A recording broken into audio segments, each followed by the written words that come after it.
The Four Horsemen, riders of the final judgment, untold biblical secrets. What if the most terrifying prophecy in the Bible isn't a distant event, but a storm that is already gathering on our horizon? What if the Four Horsemen of the Apocalypse are not just a myth, but a process that has already begun? This is the untold story of the riders of the final judgment, whose arrival signals not just the end of the world, but the unraveling of civilization as we know it. The book of Revelation paints a chilling picture of the end times, sealed within a scroll that only the Lamb of God is worthy to open. As each of the first four seals is broken, a horseman is summoned forth, a spectre of doom unleashed upon the earth. The first to ride is a figure cloaked in deception, a conqueror on a white horse. He carries a bow, but no arrows are mentioned, and a crown is given to him, signifying a victory won not through open warfare, but through something far more insidious. Ancient theologians and modern scholars alike have debated his identity for centuries. Is he a messianic figure, a righteous king bringing a false peace? Or is he the Antichrist, a charismatic leader who promises unity and salvation, only to lure the world into a gilded cage of control and submission? This rider doesn't arrive with the roar of cannons, but with the whisper of promises, offering solutions to a world desperate for order. He represents the illusion of peace, a global movement toward a unified authority that seems benevolent on the surface but is built on a foundation of deceit. His victory is the conquest of hearts and minds, persuading humanity to trade its freedom for the promise of security, setting the stage for the chaos that must follow. Each rider that follows unleashes a new, compounding stage of global collapse, a domino effect of destruction where each disaster feeds the next.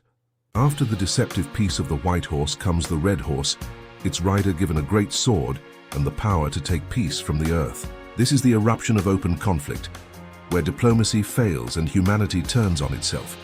It represents not just wars between nations, but civil strife, rebellion, and a wave of violence that tears the fabric of society apart. The peace brokered by the first rider is revealed to be a fragile lie, shattering into a million pieces as conflict spreads like a contagion. Following the bloodshed, the third rider emerges on a black horse, holding a pair of scales in his hand. This is the horseman of famine, a direct consequence of the wars that preceded him. A voice from the heavens cries out the grim economics of this new reality: a quart of wheat for a day's wages, and 3 quarts of barley for a day's wages, and do not damage the oil and the wine. This isn't just scarcity. It is a catastrophic economic collapse where the most basic staples of life become unattainable luxuries for the common person, while the comforts of the rich remain untouched. The scales symbolize a world of extreme inequality, where the systems that distribute food and resources have completely broken down, leaving billions in a state of desperate hunger. Finally, the fourth and most terrifying rider appears, death on a pale horse with Hades following close behind. The color of this horse, described as chloros in the original Greek, is the sickly, greenish-yellow hue of a corpse, a chilling omen of its purpose. This horseman is given authority over a fourth of the earth to kill by sword, famine, plague, and by the wild beasts of the earth. He is not just a single catastrophe, but the culmination of all the others, the final devastating outcome of war, starvation, and societal breakdown. Pestilence, often associated with this rider, sweeps through populations weakened by hunger and conflict, while the collapse of civilization allows nature itself to become a threat. These horsemen are not 4 separate events, but a cascade, a terrible and interconnected sequence of decline that signals the world's final judgment. Is it possible that these riders are not just figures of a far-off future, but reflections of our present? Are they already riding among us? Look at the world stage, and you see the shadow of the white horse in the push for globalized systems and ideologies that promise unity at the cost of sovereignty. Charismatic movements and political figures emerge, offering simple solutions to complex problems, hailed as saviors while consolidating power in ways that erode individual freedoms. The promise of a new world order, a great reset, or a unified global peace often masks a deeper agenda of control, echoing the conqueror who wins without firing a single arrow. The hoofbeats of the Red Horse seem to get louder every day. From regional conflicts escalating into global proxy wars to the deep, angry divisions within nations, the power to take peace from the earth is undeniably at work. Political polarization has turned neighbors into enemies, and the rhetoric of violence has become mainstream. Civil unrest, riots, and the breakdown of law and order in major cities feel less like isolated incidents and more like the symptoms of a world losing its ability to coexist peacefully, just as the prophecy foretold. And what of the Black Horse? We see its approach in the fragility of our global supply chains, the threat of hyperinflation, and the ever-widening chasm between the ultra-wealthy and the desperately poor. A single global crisis, a pandemic, a major war, an environmental catastrophe, can trigger economic turmoil that leaves grocery store shelves empty and makes basic necessities unaffordable. The pronouncement of a quart of wheat for a day's wages feels chillingly relevant in an age where millions live paycheck to paycheck, one crisis away from total ruin, while the oil and the wine of the elite remain secure.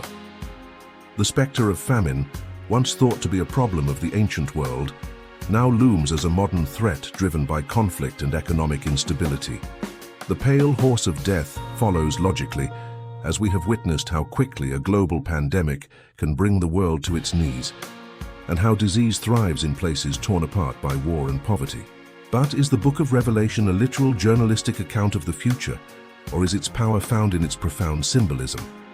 To view the horsemen as literal, physical riders on colored horses, is to miss the deeper, more terrifying truth. These figures are not just men. They are archetypes, eternal forces that have shaped human history since its beginning. They are the personification of humanity's darkest impulses and the inevitable consequences of a world that turns away from divine principles.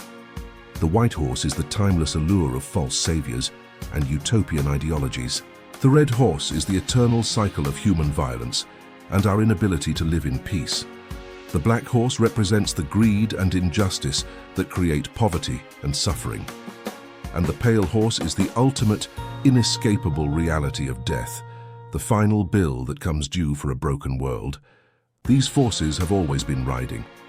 The prophecies of Revelation may not be describing a single future 7-year period, but rather the intensification of these timeless struggles, reaching a fever pitch at the climax of history.